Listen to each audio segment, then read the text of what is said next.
ಮುಜರಾಯಿ ಅರ್ಚಕರಿಗೆ ಶಾಕ್. ಪೂಜಾರಿಗಳ ತಟ್ಟೆ ಕಾಸಿಗೆ break. A grade ದೇವಸ್ಥಾನಗಳಲ್ಲಿ ಹೆಚ್ಚುವರಿ ಹುಂಡಿ ಇಡ್ತಾರ.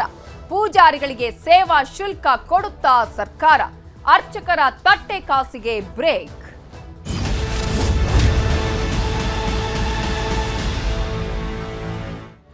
ಮುಜರಾಯಿ ಇಲಾಖೆ ಅರ್ಚಕರಿಗೆ ಶಾಕ್ ಅನ್ನ ಕೊಟ್ಟಿದೆ. ಅರ್ಚಕರ ತಟ್ಟೆ ಕಾಸಿಗೆ ಸರ್ಕಾರ ಕನ್ನವನ್ನ ಹಾಕುತ್ತಾ ದೇವಸ್ಥಾನಗಳಲ್ಲಿ ಹೆಚ್ಚಿನ ಹುಂಡಿ ಇಡೋಕೆ ನಿರ್ಧಾರ ಮಾಡಿದೆ. ಎಷ್ಟೇ ಹುಂಡಿ ಇಟ್ಟರೂ ಕೂಡ ಕೆಲವೊಂದು ಸಂದರ್ಭಗಳಲ್ಲಿ ಅರ್ಚಕರಿಗೆ ಅಂತ ಹಾಕಿದ್ರೆ ಆರತಿಯನ್ನ ತಂದಂತಹ ಸಂದರ್ಭದಲ್ಲಿ ಸ್ವಲ್ಪ ಆರತಿ ಮಾಡಿ ಅಂತ ಹೇಳಿ ಅರ್ಚಕರ ತಟ್ಟೆಗೆ ಹಾಕುವವರ ಸಂಖ್ಯೆ ಜಾಸ್ತಿನೇ ಇರುತ್ತೆ. ಹುಂಡಿ ಇಡಬೇಕು, ಹೆಚ್ಚಿನ ಹುಂಡಿಗಳನ್ನ ಇಡಬೇಕು ಅಂತ ಹೇಳಿ ಸರ್ಕಾರ ನಿರ್ಧಾರ ಮಾಡಿದೆ. ಎ ಗ್ರೇಡ್ ದೇವಸ್ಥಾನಗಳಲ್ಲಿ ಹುಂಡಿ ಇಡಲು ನಿರ್ಧಾರವನ್ನ ಮಾಡಿದ್ದು, ಹೆಚ್ಚುವರಿ ಹುಂಡಿ ಇಟ್ರೆ ಆಗ ಆರತಿ ತಟ್ಟೆಗೆ ಕಾಣಿಕೆ ಬೀಳಲ್ಲ, ಏನಿದ್ರು ಕೂಡ ಹುಂಡಿಗೆ ಜನ ಹಾಕ್ತಾರೆ ಹಣವನ್ನ ಅನ್ನುವಂತಹ ಈ ಲೆಕ್ಕಾಚಾರ. ನಮ್ಮ ತಟ್ಟೆ ಕಾಸಿಗೆ ನೀವು ಕನ್ನ ಯಾಕೆ ಹಾಕ್ತೀರಿ ಅನ್ನೋದು ಅರ್ಚಕರ ಪ್ರಶ್ನೆ. ಹೆಚ್ಚುವರಿ ಹುಂಡಿ ಇರಿಸೋ ಸರ್ಕಾರದ ಆದೇಶಕ್ಕೆ ಅರ್ಚಕರು ವಿರೋಧವನ್ನ ವ್ಯಕ್ತಪಡಿಸಿದ್ದಾರೆ. ಅಧಿಕಾರಿಗಳ ಮುಂದೆ ತಮ್ಮ ಅಳಲನ್ನ ತೋಡ್ಕೊಂಡಿದ್ದಾರೆ ಅರ್ಚಕರು. ಈಗಾಗಲೇ ಸಿಂಧನೂರು ತಾಲೂಕಿನ ಅಂಬಾದೇವಿ ದೇವಸ್ಥಾನ ಹಾಗೆಯೇ ಲಿಂಗಸಗೂರು ತಾಲೂಕಿನ ಗುರಗುಂಟ ಅಮರೇಶ್ವರ ದೇವಸ್ಥಾನದಲ್ಲಿ ಹುಂಡಿ ಅಳವಡಿಕೆಗೆ ಸಿದ್ಧತೆಯನ್ನು ಮಾಡಿಕೊಳ್ಳಲಾಗಿದೆ. ಹೆಚ್ಚುವರಿ ಹುಂಡಿ ಇಟ್ರೆ ಪೂಜೆ ಮಾಡ್ತಿರೋದಕ್ಕೆ ಸೇವಾ ಶುಲ್ಕ ಕೊಡಿ ಎಂದು ಅರ್ಚಕರು ಕೇಳ್ತಾ ಇದ್ದಾರೆ.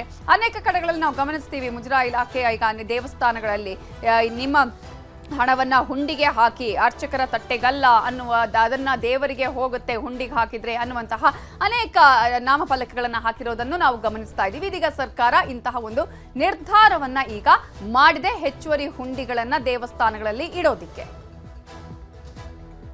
ದೇವಸ್ಥಾನಕ್ಕೆ ಸಂಬಂಧಪಟ್ಟಂತೆ ಇದು ಗ್ರೂಪ್ ಎ ದೇವಸ್ಥಾನ ಸರ್, ಧಾರ್ಮಿಕ ಮತ್ತು ದತ್ತಿ ಇಲಾಖೆಯಿಂದ ಗ್ರೂಪ್ ಎ ದೇವಸ್ಥಾನ. ನಾವು ದೇವಸ್ಥಾನದ ಅಭಿವೃದ್ಧಿ ಹಿತದೃಷ್ಟಿಯಿಂದ ಕಾಲಕ್ಕೆ ತಕ್ಕಂತೆ ಭಕ್ತರು ಕಾಣಿಕೆ ನೀಡುವಂಥ ವಿಚಾರಕ್ಕೆ ಸಂಬಂಧಪಟ್ಟಂತೆ ಭಕ್ತರಿಗೆ ಅನುಕೂಲವಾಗುವಂಥ ಸ್ಥಳದಲ್ಲಿ ಹುಂಡಿ ಇಡುವುದು ನಮ್ಮ ಆದ್ಯ ಕರ್ತವ್ಯ. ಮಾನ್ಯ ಜಿಲ್ಲಾಧಿಕಾರಿಗಳ ಆದೇಶದಂತೆ ನಾವು ಆ ದೇವಸ್ಥಾನದಲ್ಲಿ ಹುಂಡಿಯನ್ನು ಅಳವಡಿಕೆ ಮಾಡಿದೆವು.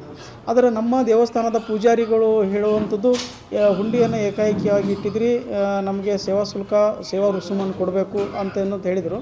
ಬಟ್ ನಮ್ಮ ಅಲ್ಲಿ ದೇವಸ್ಥಾನದ ಕಾರ್ಯದರ್ಶಿಗಳನ್ನು ನಾನು ವಿಚಾರ ಮಾಡಿದಾಗ ಅವರು ಯಾವುದೇ ನಮಗೆ ಅರ್ಜಿ ಕೊಟ್ಟಿಲ್ಲ ಸರ್ ಸೇವಾ ರುಸುಮ್ ಕೊಡೋಕ್ಕೆ, ಹಿಂದೆ ಏನೋ ಕೊಟ್ಟಿದ್ರು ಅಂತಂತ ಹೇಳಿದರು. ಆ ಥರ ಏನಾದರೂ ಸರ್ ನಾವು ಅರ್ಚಕರ ಬೇಡಿಕೆಗಳನ್ನು ಪ್ರಾಮಾಣಿಕವಾಗಿ ಅವರ ಈಡೇರಿಸ್ತೇವೆ. ಅವ್ರಿಗೆ ಏನಾದರೂ ಸಿಗುವಂಥ ಸೌಲಭ್ಯಗಳು ನಾವು ಪೂರೈಸ್ತೇವೆ. ಆದರೆ ಅದಕ್ಕೇನು ಸಂಬಂಧ ಇಲ್ಲ ಸರ್. ಮತ್ತು ನಾವು ಪ್ರತಿ ವರ್ಷವೂ ಅವರಿಗೆ ಜಾತ್ರೆ ಸಮಯದಲ್ಲಿ ಗೌರವಧನ ಕೊಡ್ತಾ ಇದ್ದೀವಿ. ದೇವಸ್ಥಾನಕ್ಕೆ ಬರುವಂಥ ಭಕ್ತಾದಿಗಳು ಕಾಣಿಕೆ ಹಾಕಲಕ್ಕೂ ಹುಂಡಿಯನ್ನು ಅಳವಡಿಸಿದ್ದು ಇದು ಒಂದು ಅಭಿವೃದ್ಧಿಯ ಬೆಳವಣಿಗೆ ಹೊರತು ಇದಕ್ಕೆ ದಯವಿಟ್ಟು ಪೂಜಾರಿಗಳು ಯಾವುದೂ ವಿರೋಧ ವ್ಯಕ್ತಪಡಿಸದೆ ತಮ್ಮ ಸೇವಾ ರುಸುಮ್ ಏನು ಕೇಳ್ತೀರೋ ಅದಕ್ಕೆ ನಾವು ಕೊಡೋಕ್ಕೆ ಬದ್ಧ ಆಗಿದ್ದೀವಿ. ತಾವು ಕೂಡ ಸಹಕಾರ ನೀಡಬೇಕು, ಹುಂಡಿ ಇಡೋಕ್ಕೆ ತಾವು ಸಹಕಾರ ನೀಡಬೇಕು, ನೀವು ಸೇರಿ ದೇವಾಲಯದ ಅಭಿವೃದ್ಧಿ ಕೆಲಸ ಮಾಡಬೇಕು ಅನ್ನುವಂಥ. ಇನ್ನು ಇದೇ ವಿಚಾರಕ್ಕೆ ಸಂಬಂಧಪಟ್ಟ ಹಾಗೆ ಯಾವ ರೀತಿಯಾಗಿ ದೇವಸ್ಥಾನಗಳಲ್ಲಿ ಹೆಚ್ಚಿನ ಹುಂಡಿಯನ್ನ ಅಳವಡಿಕೆ ಮಾಡಲಾಗ್ತಾ ಇದೆ, ಏನೆಲ್ಲ ತಯಾರಿ ಆಗಿದೆ ಅನ್ನೋದ್ರ ಬಗ್ಗೆ ನಮ್ಮ ರಿಪೋರ್ಟರ್ ವಿಶ್ವನಾಥ್ ಹೂಗಾರ್ ಪ್ರತ್ಯಕ್ಷ ವರದಿ ಕೊಟ್ಟಿದ್ದಾರೆ, ನೋಡೋಣ. ರಾಜ್ಯದ ಪ್ರಸಿದ್ಧ ದೇವಸ್ಥಾನಗಳ ಅರ್ಚಕರ ಮಂಗಳಾರತಿ ತಟ್ಟೆಗೆ ಕೈ ಹಾಕ್ತಿರೋದು ಯಾಕೆ ಸರ್ಕಾರ? ನಾವಿವತ್ತು ಈ ವಿಚಾರವನ್ನು ಇಟ್ಕೊಂಡು ರಾಯಚೂರು ನಗರದ ಹೊರವಲಯದಲ್ಲಿರ್ತಕ್ಕಂತಹ ಪ್ರಸಿದ್ಧ ದೇವಸ್ಥಾನದಲ್ಲಿ ಒಂದಾಗಿರ್ತಕ್ಕಂತಹ ಸೂಗುರೇಶ್ವರನ ದೇಗುಲದಲ್ಲಿದ್ದೀವಿ. ನನ್ನ ಹಿಂಭಾಗದಲ್ಲಿ ನಿಮಗೆ ನಾನು ತೋರಿಸ್ತಾ ಇದ್ದೀನಲ್ಲ ದೃಶ್ಯಗಳಲ್ಲಿ ತೋರಿಸ್ತಾ ಇರತಕ್ಕಂಥದ್ದು, ಇದು ಐತಿಹಾಸಿಕ ದೇಗುಲ ಎನಿಸಿಕೊಂಡಿರ್ತಕ್ಕಂತಹ ರಾಯಚೂರು ಜಿಲ್ಲೆಯ ಶಕ್ತಿನಗರದ ಬಳಿ ಬರ್ತಕ್ಕಂತಹ ದೇವಸುಗೂರಿನಲ್ಲಿ ಬರ್ತಕ್ಕಂತಹ ಸೂಗುರೇಶ್ವರ ದೇವಸ್ಥಾನ. ಈ ಸೂಗುರೇಶ್ವರ ದೇವಸ್ಥಾನ ಹಿಂದೂ ಧಾರ್ಮಿಕ ದತ್ತಿ ಇಲಾಖೆಗೆ ಒಳಪಡ್ತಕ್ಕಂತಹ ದೇವಸ್ಥಾನ. ಇದರದ್ದೇ ಆದಂತಹ ಒಂದು ಮಹತ್ವದ ಐತಿಹಾಸಿಕ ಹಿನ್ನೆಲೆ ಕೂಡ ಈ ದೇವಸ್ಥಾನಕ್ಕಿದೆ. ಹಾಗಾಗಿ ಈ ದೇವಸ್ಥಾನ ಎ ಗ್ರೇಡ್ ರಾಜ್ಯ ಸರ್ಕಾರದ ಎ ಗ್ರೇಡ್ ದೇವಸ್ಥಾನಗಳಲ್ಲಿ ಇದನ್ನು ಕೂಡ ಒಂದು ಅಂತ ಕರೆಯಲಾಗುತ್ತೆ. ಈ ದೇವಸ್ಥಾನದಲ್ಲಿ ಇತ್ತೀಚೆಗೆ 2 ಹೊಸ ಹುಂಡಿಗಳನ್ನ ಇಲ್ಲಿ ಇಡಲಾಗಿದೆ.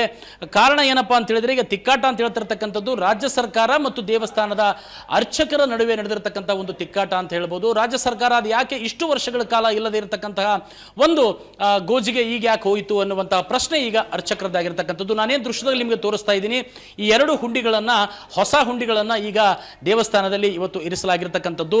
ಈ ಮುಂಚೆಯೇ 30-40 ವರ್ಷಗಳಿಂದ ಇಲ್ಲಿ ಹುಂಡಿಗಳನ್ನು ಇಡಲಾಗಿತ್ತು. ಹಳೆ ಹುಂಡಿಗಳನ್ನು ಕೂಡ ನಾನು ನಿಮಗೆ ತೋರಿಸ್ತಾ ಹೋಗ್ತೀನಿ. ಯಾಕೆಂದರೆ ಧಾರ್ಮಿಕ ದತ್ತಿ ಇಲಾಖೆ ವ್ಯಾಪ್ತಿಗೆ ಒಳಪಡ್ತಕ್ಕಂಥ ದೇವಸ್ಥಾನ ಆಗಿರೋದ್ರಿಂದ ದೇವಸ್ಥಾನದ ಅಭಿವೃದ್ಧಿಗಾಗಿ ಇವತ್ತು ಸರ್ಕಾರವು ಕೂಡ ಈ ಹುಂಡಿಗಳನ್ನು ಇಟ್ಟಿತ್ತು. ಆದರೆ ಇದರ ಮೇಲೂ ಕೂಡ ಈಗ ಮತ್ತೆರಡು ಹುಂಡಿಗಳನ್ನು ಇಟ್ಟಿರ್ತಕ್ಕಂಥದ್ದು. ಈ ಸಹಜವಾಗಿ ಇಲ್ಲಿ ಅರ್ಚಕರನ್ನ ಒಂದು ರೀತಿ ಕೆರಳಿಸಿದೆ ಅಂತಾನೆ ಹೇಳ್ಬೋದು.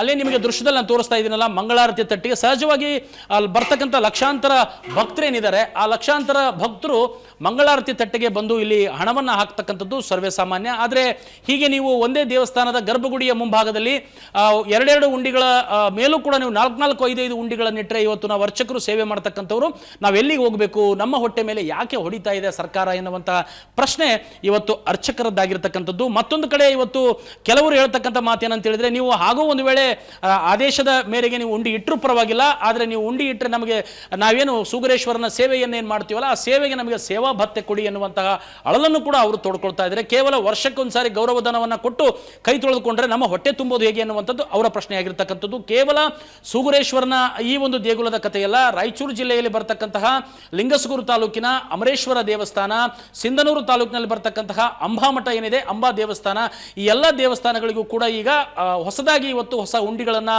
ಗರ್ಭಗುಡಿಯ ಮುಂಭಾಗದಲ್ಲಿ ಇರೋದಕ್ಕೆ ಇವತ್ತು ಜಿಲ್ಲಾಡಳಿತ ನಿರ್ಧರಿಸಿದೆ. ಈ ನಿರ್ಧಾರ ಇವತ್ತು ಸಹಜವಾಗಿ ಅರ್ಚಕರನ್ನ ನಿದ್ದೆಗೆಡುವಂತೆ ಮಾಡಿದೆ. ಅರ್ಚಕರು ಮತ್ತು ಸರ್ಕಾರದ ನಡುವೆ ನಡೀತಿರ್ತಕ್ಕಂಥ ಈ ತಿಕ್ಕಾಟದಿಂದ ಭಕ್ತರು ಒಂದು ರೀತಿಯಲ್ಲಿ ಕಂಗಾಲಾಗಿದ್ದಾರೆ ಅಂತಾನೆ ಹೇಳ್ಬೋದು. ಹೀಗಾಗಿ ಇವತ್ತು ಸರ್ಕಾರ ಯಾವ ರೀತಿಯ ನಿರ್ಧಾರಗಳನ್ನು ಕೈಗೊಳ್ಳುತ್ತೆ ಅನ್ನುವಂಥದ್ದನ್ನು ಕಾದು ನೋಡಬೇಕಾಗಿದೆ. ರಾಯಚೂರಿನಿಂದ ವಿಶ್ವನಾಥ್ ಹೂಗಾರ್, ನ್ಯೂಸ್ 18. ದಿನೇ ದಿನೇ ರೌಡಿಗಳ ರಾಜ್ಯವಾಗ್ತಿದೆಯಾ ಕರ್ನಾಟಕ? ದೂರು ನೀಡಿದ್ದಕ್ಕೆ ಮನೆಗೆ ನುಗ್ಗಿ ರೌಡಿ ಪಟಾಲಂ ಅಟ್ಟಹಾಸವನ್ನ ಮೆರೆದಿದೆ. ಬಳ್ಳಾರಿಯ ಬಾಪೂಜಿ ನಗರದ 7ನೇ ವಾರ್ಡ್ನಲ್ಲಿ ಡೆಡ್ಲಿ ಅಟ್ಯಾಕ್ ಆಗಿದೆ. ಸಿಕ್ಕವರ ಮೇಲೆ ಹಲ್ಲೆ ಮಾಡಿದ್ದಾರೆ. ಬೈಕ್, ಮನೆ ಬಾಗಿಲು ಧ್ವಂಸ ಆಗಿದೆ. ರಾಜ ಅಲಿಯಾಸ್ ಮಾರ್ಕೆಟ್ ರಾಜನ ಗ್ಯಾಂಗ್ನಿಂದ ಈ ಕೃತ್ಯ ನಡೆದಿದೆ. ಬಳ್ಳಾರಿಯ ಬಾಪೂಜಿ ನಗರದ 7ನೇ ವಾರ್ಡ್ನಲ್ಲಿ ಡೆಡ್ಲಿ ಅಟ್ಯಾಕ್ ಆಗಿರೋದು. ಈಗ ಇರುವ ಪ್ರಶ್ನೆಯಲ್ಲಿ ರೌಡಿಗಳ ರಾಜ್ಯ ಆಗ್ತಾ ಇದೆಯಾ ಕರ್ನಾಟಕ? ಪ್ರತಿನಿತ್ಯ ಒಂದಲ್ಲ ಒಂದಿಂತಹ ಘಟನೆಗಳು ನಡೀತಾನೆ ಇದೆ. ದೂರು ಕೊಟ್ಟರು ಅನ್ನುವ ಕಾರಣಕ್ಕಾಗಿ ಮನೆಗೆ ನುಗ್ಗಿ ರೌಡಿ ಪಟಾಲಾಂ ಇಲ್ಲಿ ಅಟ್ಟಹಾಸವನ್ನ ಮೆರೆದಿದೆ. ಸಿಕ್ಕವರ ಮೇಲೆ ಹಲ್ಲೆ ಮಾಡಲಾಗಿದೆ. ಬೈಕ್, ಮನೆ ಬಾಗಿಲು ಧ್ವಂಸ ಆಗಿದೆ. ರಾಜ ಅಲಿಯಾಸ್ ಮಾರ್ಕೆಟ್ ರಾಜನ ಗ್ಯಾಂಗ್ ಈ ಕೃತ್ಯವನ್ನ ಎಸಗಿದ್ದು, ಕ್ಷುಲ್ಲಕ ವಿಚಾರಕ್ಕೆ ಶ್ರೀನಿವಾಸ್ ಕುಟುಂಬದ ಬಾಲಕನ ಮೇಲೆ ಈ ಪಟಾಲಾಂ ಹಲ್ಲೆ ಮಾಡಿದ್ದಾರೆ. ಜೊತೆಗೆ ಈಗಾಗಲೇ ಈ ರೀತಿಯಾಗಿ ಯಾರು ಪುಡಿ ಮಾಡಿದಾರಲ್ಲ, ಪುಡಿ ರೌಡಿಗಳ ವಿರುದ್ಧ ಬ್ರೂಸ್ಪೇಟೆ ಠಾಣೆಗೆ ದೂರನ್ನು ಸಲ್ಲಿಸಲಾಗಿದೆ. ಶ್ರೀನಿವಾಸ್ ಕುಟುಂಬ ದೂರನ್ನ ಕೊಟ್ಟಿದ್ದಾರೆ. ದೂರಿನ ಬಳಿಕ ರಾಜನ ಗ್ಯಾಂಗ್ ಕೌಂಟರ್ ಕೇಸನ್ನ ಕೊಟ್ಟಿದೆ. ಅಷ್ಟಕ್ಕೆ ಸುಮ್ಮನಾಗದೆ ಶ್ರೀನಿವಾಸ್ ಮನೆಗೆ ನುಗ್ಗಿ ರೌಡಿಗಳು ಅಟ್ಟಹಾಸವನ್ನ ಮೆರೆದಿದ್ದಾರೆ. ನೀವು ದೃಶ್ಯಗಳಲ್ಲಿ ಗಮನಿಸ್ತಾ ಇದ್ರೆ ಅವರ ಅಟ್ಟಹಾಸ ಯಾವ ರೀತಿಯಾಗಿದೆ. ಕಲ್ಲನ್ನ ಎತ್ತ ಹಾಕೋದು, ಹಲ್ಲೆಯನ್ನ ಮಾಡೋದು, ಕೈಯಲ್ಲಿ ರಾಡ್, ಕಲ್ಲು, ಸಿಮೆಂಟ್, ಇಟ್ಟಿಗೆ ಇವೆಲ್ಲವರಿಂದ ಶ್ರೀನಿವಾಸ್ ಮನೆಗೆ ನುಗ್ಗಿ ಅಲ್ಲಿ ಹಲ್ಲೆಯನ್ನ ಮಾಡಿದ್ದಾರೆ. ಶ್ರೀನಿವಾಸ್ ತಾಯಿ ಗೌರಮ್ಮ ಇದ್ರು ಅಲ್ಲಿ.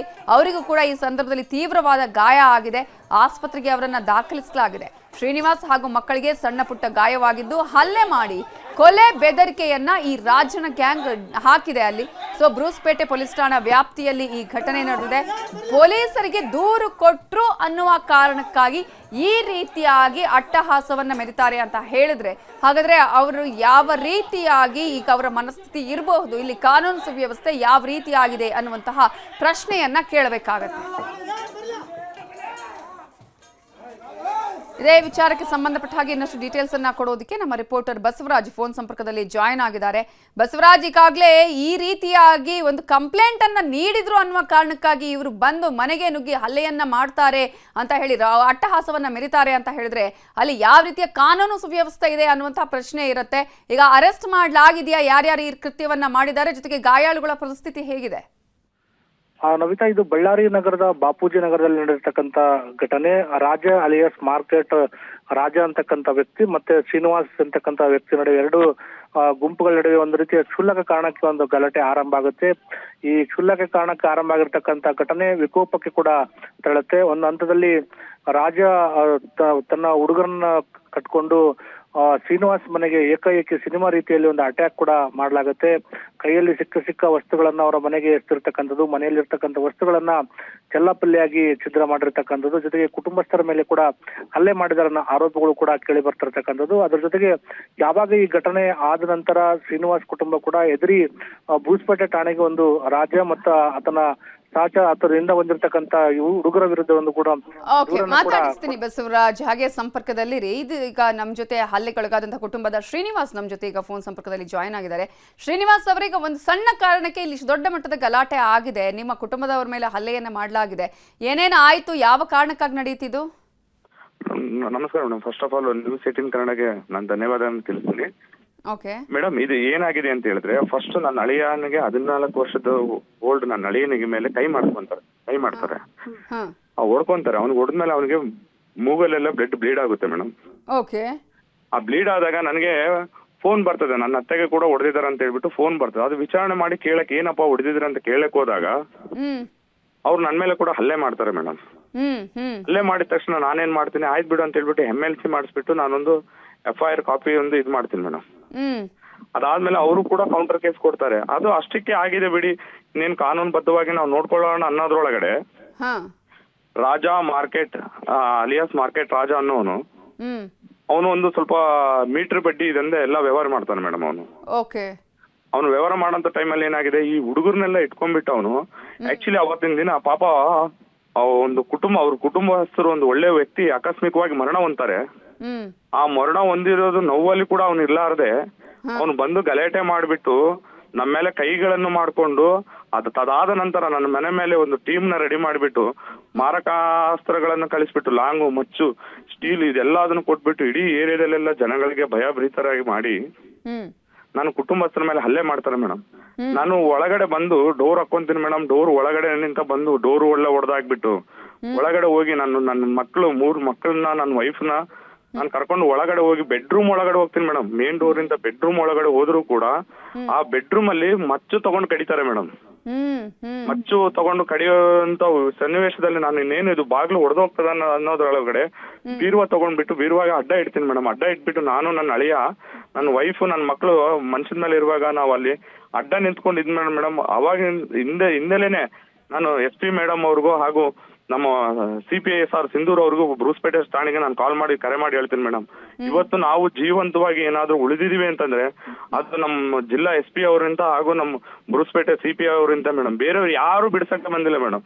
ಬಿಡ್ಸಕ್ ಬರುವಂತ ಒಂದು ಜನಗಳಲ್ಲಿ ಕೂಡ ಅವ್ರ ಅವಾಚ್ಯ ಶಬ್ದಗಳಂತ ಬೈದು ಒಂದು 2 ವ್ಯಕ್ತಿಗಳು ಹೆಲ್ಮೆಟ್ ಹಾಕೊಂಡ್ಬಿಟ್ಟು ಆ ಕಡೆ ನಿಂತ ಈ ಕಡೆ ನಿಂತ ಆ ಕಡೆ ಹೋಗ್ತಾ ಇದಾರೆ ಮೇಡಮ್.